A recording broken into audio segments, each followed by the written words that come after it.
Saint Peter's ചതുരത്തിൽ മാർപ്പാപ്പയ്ക്ക് വിശ്വാസികളെ അഭിവാദ്യം ചെയ്യുവാനും ആശീർവദിക്കുവാനുമായി പുതിയ വാഹനം. ജർമ്മൻ ആഡംബരക്കാർ കമ്പനിയായ മേഴ്സിഡസ് ബെൻസ് ആണ് പാപ്പയ്ക്ക് വാഹനം കൈമാറിയത്.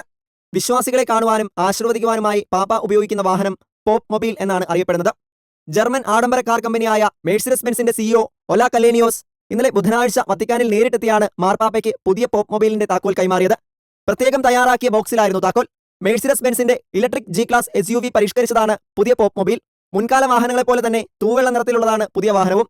കഴിഞ്ഞ 94 വർഷക്കാലമായി വത്തിക്കാനിലേക്ക് മേഴ്സിഡസ് ബെൻസ് ആണ് വാഹനം വിതരണം ചെയ്യുന്നത്. 45 വർഷത്തിനിടയിൽ മേഴ്സിഡസ് ബെൻസ് ജി ക്ലാസ് അടിസ്ഥാനമാക്കിയാണ് പോപ്പ് മൊബൈൽ നിർമ്മിക്കുന്നത്.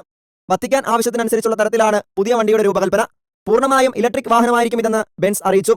തന്റെ പൊതുപരിപാടികളിൽ മുഴുവനായും ഇലക്ട്രിക് മേഴ്സിഡസ് ബെൻസിൽ യാത്ര ചെയ്യുന്ന ആദ്യത്തെ പാപ്പയാണ് ഫ്രാൻസിസ് മാർപ്പാപ്പയെന്നും ഇത് തങ്ങളുടെ കമ്പനിയെ സംബന്ധിച്ചിടത്തോളം വലിയൊരു ബഹുമതിയാണെന്നും ബെൻസിന്റെ സിഇഒ ഒല കല്ലേനിയോസ് പറഞ്ഞു. അദ്ദേഹത്തിന്റെ വിശ്വാസത്തിന് നന്ദി പറയാൻ ആഗ്രഹിക്കുകയാണെന്നും അദ്ദേഹം ഇന്നലെ പറഞ്ഞു.